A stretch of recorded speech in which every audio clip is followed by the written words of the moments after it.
cartografía como arma de poder es fundamental. En realidad es un instrumento base de la reflexión. Es decir, no nada más es para ilustrar. ¿Por qué? Porque lo primero que hay que hacer es determinar a qué escala es pertinente representar lo que uno quiere. En realidad el mapa tiene dos funciones básicas, bueno, tres. El poder de decidir, el pedagógico y el democrático, ¿no? Hay que democratizar el saber cartográfico del poder. La metodología para hacer un mapa tiene que ser artística e imaginativa. Entonces no es tan fácil. Y actualmente con los SIGs eso se borra, se pierde. Yo soy Julieta Fuentes Carrera, doctora en geopolítica y trabajo en el Centro de Investigaciones en Ciencias de Información Geoespacial. Mis líneas de investigación es geopolítica del ordenamiento del territorio, conflictos en general, en específico el conflicto palestino-israelí, básicamente en general.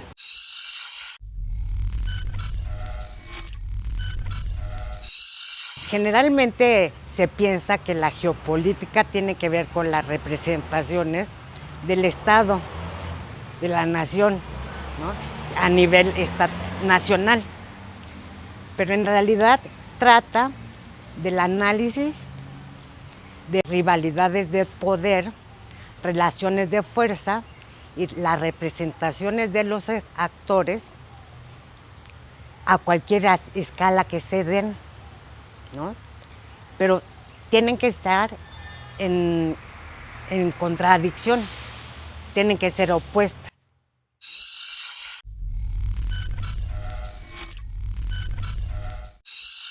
La cartografía como arma de poder es fundamental. En realidad es un instrumento base de la reflexión. Es decir, no nada más es para ilustrar, es para pensar. Son para pensar los mapas y para controlar, decidir cómo se utilizan los recursos, cómo se coloniza un territorio. Y les voy a poner el caso de los sionistas, ¿no? Los primeros sionistas que llegaron a Palestina a principios del siglo XX. Ellos lo primero que hicieron fue hacer mapas, ¿no? En 1920 empezaron, hicieron un inventario de la flora, fauna, de los cuerpos de agua, de la topografía. Es lo primero que hicieron. O sea, 25 años antes de que se formalizara el Estado. Ellos ya tenían toda la nación territorial y política. Y lo hicieron gracias a los mapas, que a diferencia de los palestinos, que pertenecían al Imperio Otomano, ¿no? Además sus referencias espaciales eran muy distintas, ¿no? Los sionistas venían de una tradición europea, entonces sabían hacer mapas, tenían una referencia cartesiana, entonces son fundamentales para el poder, ¿no? Entonces, pero es que ese poder no nada más, como mencionaba, viene del Estado. Es un poder, es el poder de actuar. Es lo que te permiten los mapas, es poder actuar, decidir sobre un espacio geográfico determinado. De hecho, esa acción es la que lo convierte en territorio, ¿no? Y en ese sentido, también las cartografías que dicen alternativas, que yo después les digo que pienso, también los mapas son herramientas de poder para otro tipo de decisiones, ¿no? Hay contrarrelatos, contranarrativas, pero también son herramientas de poder.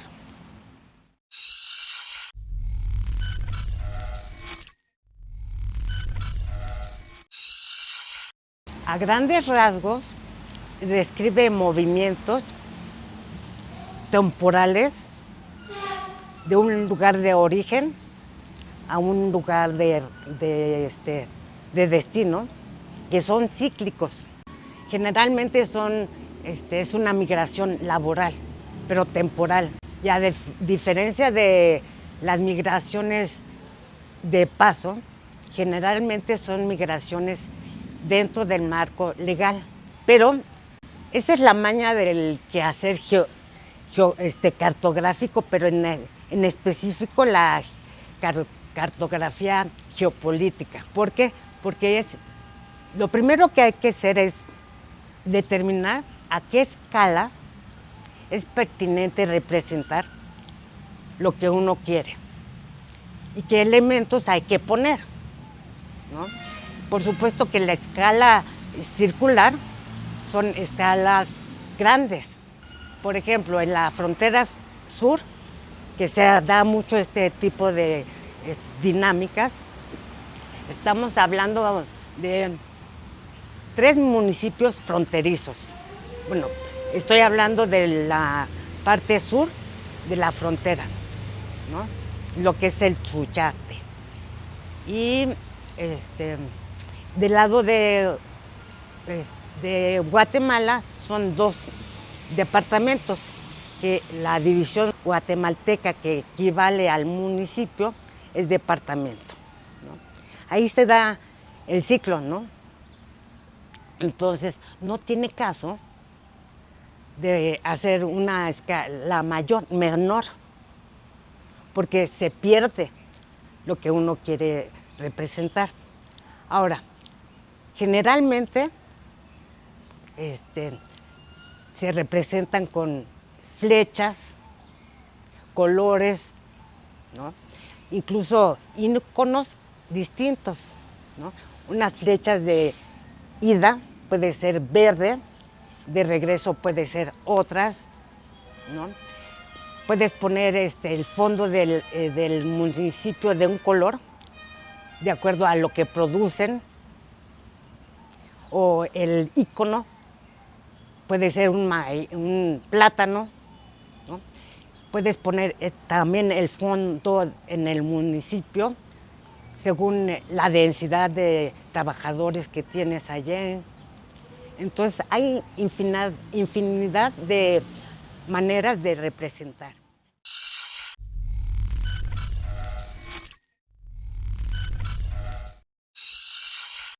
En realidad el mapa tiene 2 funciones básicas, bueno, 3. El poder de decidir, el pedagógico y el democrático, ¿no? Hay que democratizar el saber cartográfico del poder. El segundo caso, de pedagógico, sirve para ilustrar, ¿no? Transmitir conocimiento no geopolítico o de poder, pero sobre todo dinámico, el que sea, dinámicas.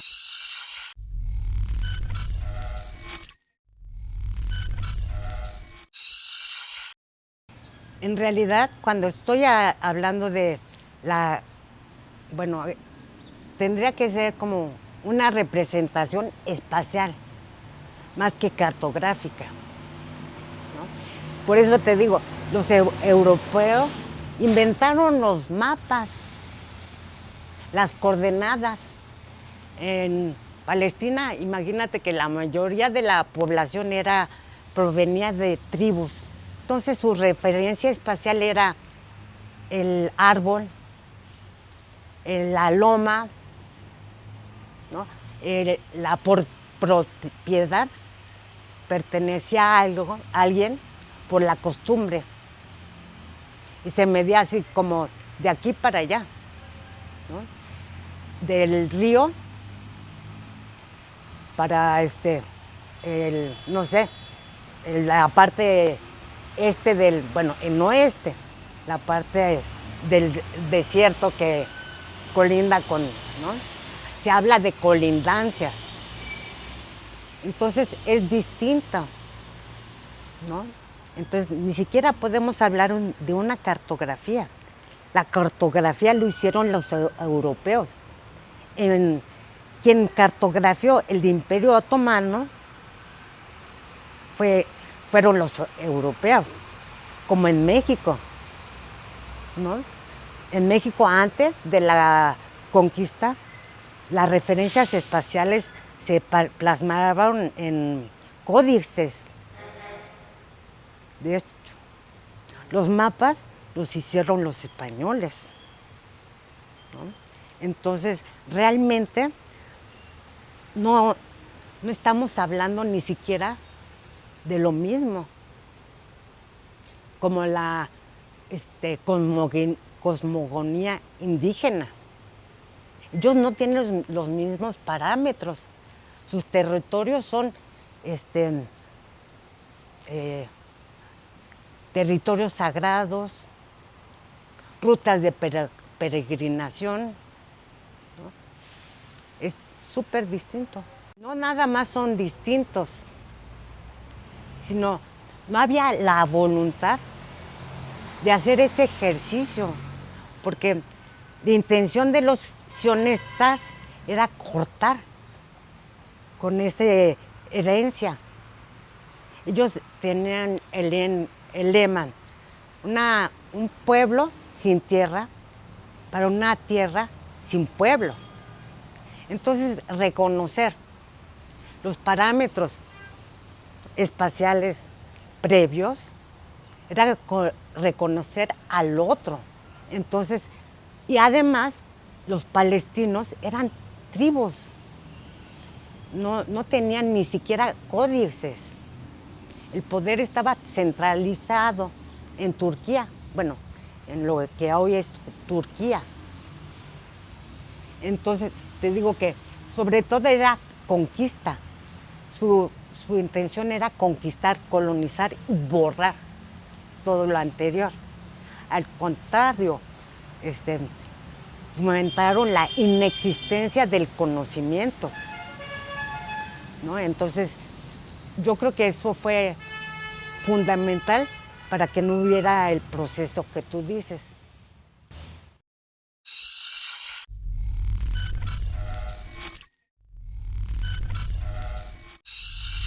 Bueno, han cambiado de manera, no diría radical, pero sí exponencial. Hay varios factores que explican estos cambios. Por ejemplo, las crisis humanitarias en Haití, que han hecho que esa población realmente sea un éxodo, ¿no? La crisis estructural en Cuba también es otra. Por ejemplo, la subida del Partido Socialista Único en Venezuela también ha ocasionado migración. La posible salida de Nicaragua del CAFTA, eso también, ¿no? Y entonces hay bastantes elementos nuevos, más los viejos, ¿no? Entonces, y luego tenemos la llegada de Trump. Eso hace que, por ejemplo, ahora el flujo de Centroamérica era a partir de Nicaragua y ahora va del Darién en Panamá. El Darién, pues de plano, rompe la continuidad de la carretera panamericana, ¿no? La selva del Darién. De ahí, pasando por Costa Rica, que normalmente no era un realmente un paso importante de migración hasta México. Vemos como en México tenemos todos los migrantes varados, ¿no? Hay una saturación en la franja fronteriza norte, una saturación del paso fronterizo sur en México, lo que ha hecho que tengamos un monto, 7 millones varados de migrantes ilegal, varados, registrados, porque quién sabe cuántos hay realmente. Entonces, habrá que explorar y hacerse preguntas sobre los escenarios que esto va a implicar a mediados y largo plazo en México, ¿no? Y esto es importante. Y como les comentaba, la perspectiva securitaria de Trump también cambia.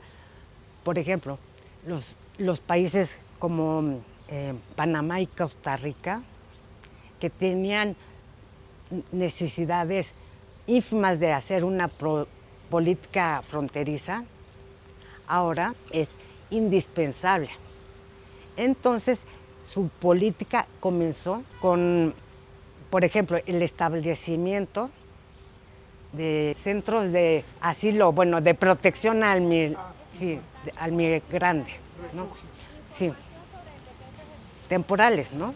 Y ahora esos refugios se han convertido en centros de detención subvencionados por Estados Unidos. Entonces estamos viendo que además estos flujos van a ir recorriéndose territorialmente. Por otro lado, por ejemplo, Nicaragua. Nicaragua, normalmente los migrantes ilegales se iban a Costa Rica, pero con estas nuevas políticas securitarias de Costa Rica, pues ya no pueden tan fácilmente. Entonces también suben, el flujo, ¿no?, sube. Y además tomen en cuenta que se ha vuelto Nicaragua expulsor de población, de disidentes políticos. Entonces, si antes era punto de partida, ¿no?, aquí hay una nueva población que no existía. Y además, Nicaragua tiene un nuevo aeropuerto que abrió rutas hacia los países de migración extracontinental, porque además es un negocio importante, ¿no? Porque el dinero que le entra al gobierno de Ortega por ahí es también importante. Entonces hay una complejidad que explica la transformación de los flujos en América Central.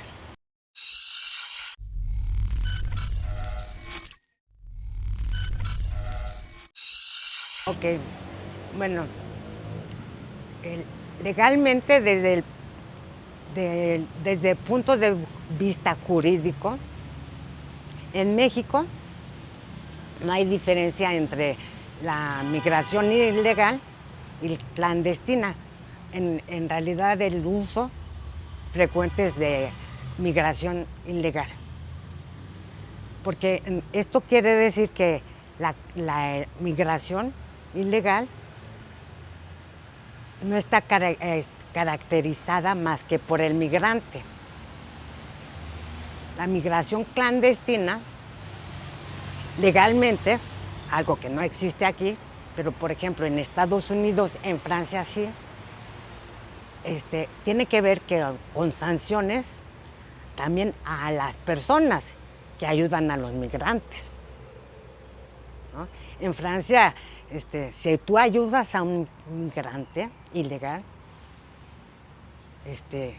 es un delito del fuero común, pero es un delito.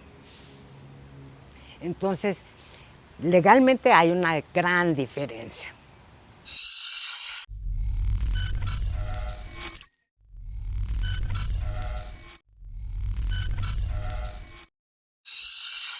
Pues mira, su actividad es fundamental en varios aspectos. De punto de vista legal, hay un acompañamiento legal, ayuda para hacer denuncias, registro de datos, ¿no? Entre muchas otras actividades que ellos hacen.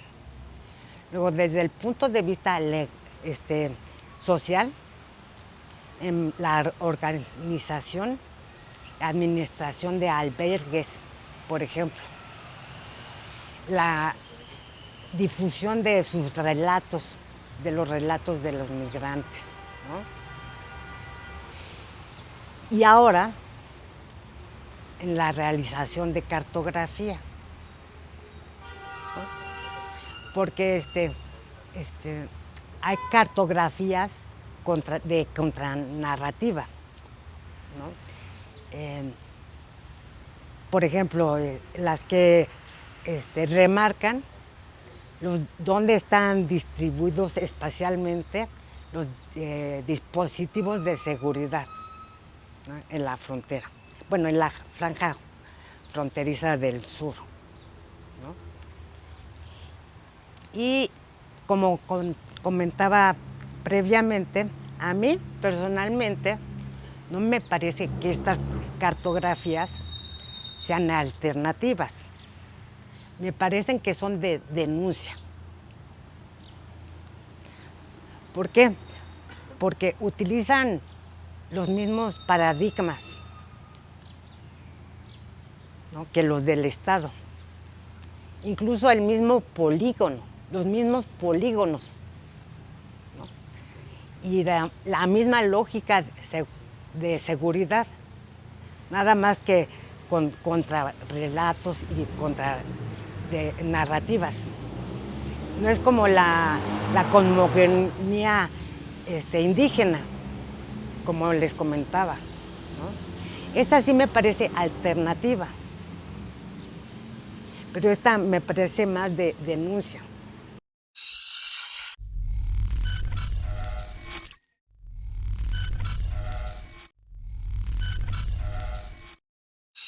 Bueno, primero hay que decir que hay muchos relatos en torno a la experiencia del migrante, pero no están recogidos por ellos mismos, ¿no? Están reportados por las organizaciones. Esto tiene múltiples factores, entre ellos no tienen tiempo, ¿no? Esas no son sus preocupaciones primeras, ¿no? Para eso están ellos, las organizaciones. Y segundo, yo creo que no se han hecho ejercicios de cartografía participativa con migrantes. No, me parece que no se han hecho mucho. El único mapa que yo conozco hecho por los propios migrantes está en el Fray Matías, que es un centro de defensa de derechos humanos de personas en movilidad en el sureste. Y ahí en la entradita hay un mural que hicieron que es de las rutas que toman en el país. Y ellos lo hicieron. Pero es el único que conozco. Entonces, debería de haber más ejercicios de cartografía participativa, me parece, para realmente entender las representaciones de lo que viven ellos, ¿no? Y también, espacialmente, da mucho conocimiento de las partes. Por ejemplo, yo tengo la idea, ¿no? de hacer un mapa de seguridad, pero visto a través de ellos. Entonces, por ejemplo, cartografiar los puntos donde para ellos, entre ellos también se dicen, cuidado aquí, aguas, ahí asaltan y no sé qué, no sé cuánto, ¿no? Y además, así, es un mapa con información estratégica para ellos. Trabajar con esos mapas es delicado porque pues está el crimen organizado.